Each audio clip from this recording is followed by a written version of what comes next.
It's February 2025 and the New Zealand government has announced updated settings and change to their Active Investor Plus program, which is what we call a golden visa, pathway to residence and potentially citizenship. I'm David, I'm an immigration lawyer, immigration specialist for New Zealand and Australia, and today we're going to talk about this visa, this program, how it works, and how you can get to residency.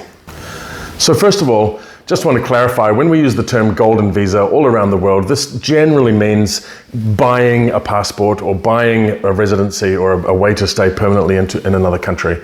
Now in New Zealand, it's not the case that you will be buying a passport, because actually the investment program is really that you just must invest your money in New Zealand for a period of time. It does have the potential to lead to a passport if you satisfy certain criteria. So today I'm going to talk about the entire process, the category of visa, how it works, and whether or not you might be eligible. So as of April this year, the new settings are going to come into place. And what those settings look like is essentially a two-tiered system. Tier 1, Tier 2. Tier 1 is growth investments, Tier 2 is more passive investments. Tier 1 is a minimum requirement of 5 million New Zealand dollars, which currently, I've just had a look on today's exchange rates, it's roughly about 2.8 to 2.9 million US dollars and around 2.8 million euros. So just under 3 million US dollars or euros equates to 5 million New Zealand dollars. And with that 5 million, what they're expecting you to do is to invest in growth investments, which are categorized as managed funds or what they call direct investments. And both of those things, growth managed funds or direct investments, are managed through an organization called NZTE, which stands for the New Zealand Trade and Enterprise. This is essentially an organization that's been given the authority to choose which investments are going to be satisfactory. Once you've invested, you invest for a period of 3 years, and during that 3 years, you will hold a resident visa. The way it works is that residence is granted to you based on that investment. You keep the investment in for 3 years. At the end of the 3 years, you just have to show that you've satisfied the investment criteria. You can pull your money back out again, and then you can, as long as you have satisfied the length of stay in New Zealand, which is 21 days in 3 years, you can then convert your resident visa to what's called a permanent resident visa. Now, in some countries, they use the terminology permanent residence, and it's a little bit of a misnomer because it's not permanent. You have to renew. In New Zealand, permanent residence really is permanent. In other words, if you get a resident visa and you've invested for 3 years and then you convert it to permanent residence, you take your money back out, you now have a permanent resident visa. And even if you did not come back to New Zealand for 20 years, you would still be allowed back in the country as a permanent resident. Okay, so that's Tier 1, the $5 million investment. Tier 2 is $10 million. Or as I said, 2.9, 2.8, just under 3 million US dollars and euros, so around 6 million USD or euros. Now, the only difference really is two things. Number one, that your money, when you invest 10 million, can be invested in something a little bit more passive. It can be bonds and securities, equities, publicly listed companies. It can be potentially even some property development, right? Something that's a little bit maybe less adventurous. And on the other hand, the period of stay is longer and the stay requirements in New Zealand is slightly longer. So essentially what New Zealand is doing is saying, look, we want to attract your money. We're happy to give you residence for it. And we give you a discount on the money you invest as long as you invest in these high growth or let's say direct investments.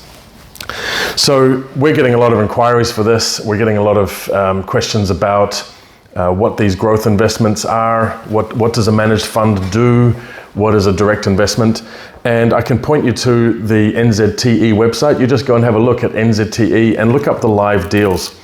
Live deals are these direct investments that you can put your money into. Essentially, these are private companies looking for funding, looking for partners.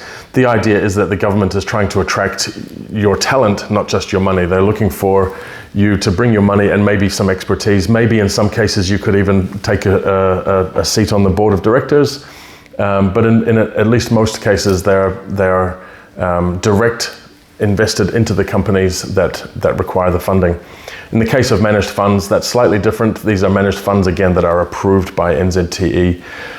Generally speaking, they're a pool of funds from different sources, which then might invest in certain things.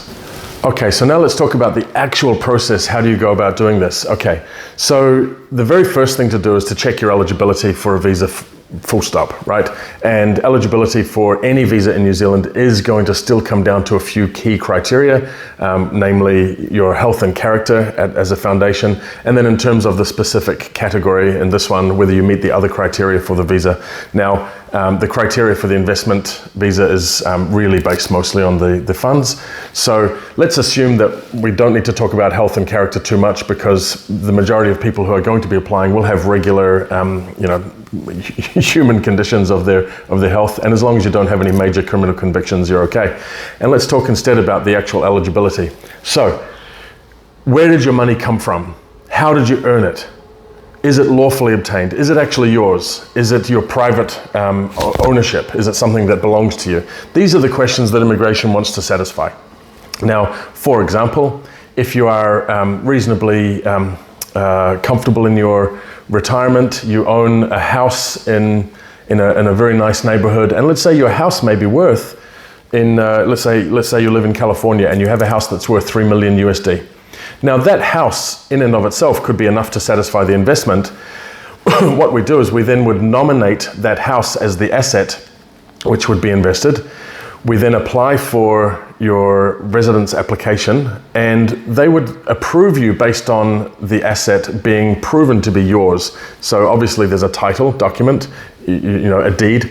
There's obviously we would need to show how you got the money for the house. What's the valuation of the house? Did you buy the house using your savings? Did you buy that house 10 years ago for $1 million? And where did you get the $1 million? Was it a mortgage? Right, these are all the things we need to prove by way of evidence that the funds that you are nominating are lawful. And then of course, once you have an approval in principle, you'll be given time to sell that asset and transfer those funds into New Zealand for an investment. If instead you don't have one asset or one piece of property, you have multiple. Let's say you decide, I want to nominate $1 million worth of shares that I own in the stock market. I want to nominate $1 million worth of equity that I have in my company that I own, and I want to nominate $1 million worth of other, let's say just other assets that maybe it's property or investments. You can nominate multiple assets. The point is, of course, that when they are approved, you will then be liquidating those assets and transferring the funds into New Zealand for investment. And that's essentially how that works. Now, another key point about eligibility that's worthwhile to note is who can be included in the application. So, generally speaking, an application for residence in New Zealand is a family application, and who can be included are close family members, which means a principal applicant, a partner, only one partner at this stage, but partner can mean marriage partner, civil union, de facto. The point is that you must be living together in a genuine and stable partnership. And you can also include dependents up to a certain age. The dependents of a residence application are going to depend on their age, whether they are single, whether they are genuinely dependent, if they are adults, and up to, normally in residence applications, we look at dependents up to the age of 24 and to the end of their 24th birthday. In most cases, people who are looking at this investment category visas are a little bit more advanced in age and may have adult children.